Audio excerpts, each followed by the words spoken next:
Hello again, boys and girls, and welcome to today's reading lesson. This is going to be a short one.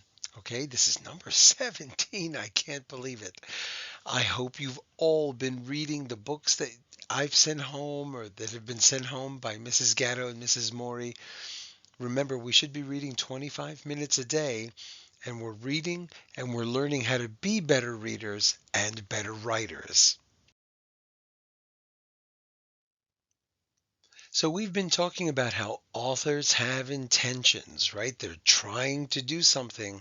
There are no accidents in these books. And we also talked about how we have to notice, stop, and think. When we see a strong moment in a book or in a story, we have to ask, what is strong? And why is it strong? What's so good about it? And how did the author do it? And then this purple card, we have to ask, how did the author make this whole book click together? And we saw that in Leaving Morning and in Owl Moon, the beginning and the end seemed to match up very nicely. They were kind of connected. So we've talked about all different kinds of tricks that authors use. And they're important because we want to be able to use them in our writing. Well, the last thing I want to show you today about this is this here. We have to learn a lesson and think, what does the author want to teach me? Believe it or not, even though we've all enjoyed the read aloud videos and reading our books, we're probably learning a lot, not just words and sentences and things like that, but there's something there. There's a message that the author is trying to give us. For example, think back to Frog and Toad are friends, and you might remember this part of the story when Toad was getting so angry about this button. And you might even remember this part here. The whole world is covered with buttons, and not one of them is mine. And what did he do? He ran home, he slammed the door, and there on the floor he saw his button. Oh, it was here all the time. What a lot of trouble I have made for Frog. What is the author trying to tell us? Because this is how he ends that story. Maybe he's trying to say, hey, don't don't get bent out of shape. Don't get so angry. Don't get so worked up over a button. Don't hurt your friend because of something small and silly like a button. Okay? That's what the author is trying to tell us. Let's try another one. Another book that we read, The Cool Bean. What happens at the end of that book?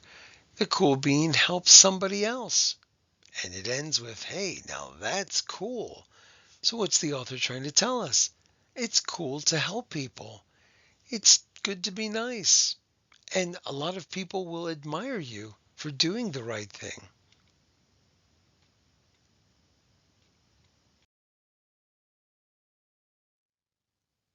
Okay, and in those darn squirrels, think about old man Fuquire. What a grump he was. He hated pie. He hated puppies.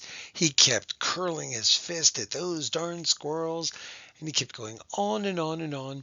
But at the end of the book, the squirrels did some nice things for him. And he's not angry at them. He even lets them have a party in his house. So what's the author trying to tell us? Well, of course, the author's trying to tell us not to be a grump like old man Fuquire, but also he's telling us, hey, even people who look like they could never get along, they can be friends. Okay? So when you get to the end of a book, I want you to always think to yourself, how did the author do this? And why did they do it? What are they trying to tell me?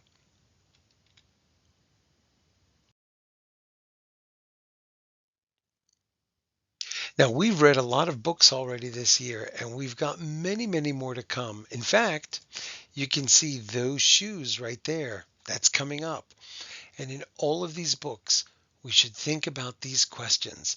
Find the strong moments, ask why they're strong, how the author did it, and what we can learn from it.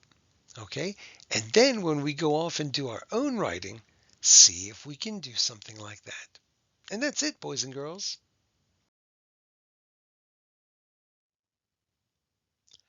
Okay, so get to your favorite reading spot, crack open a book, and sit there and enjoy it and ask yourself questions about it.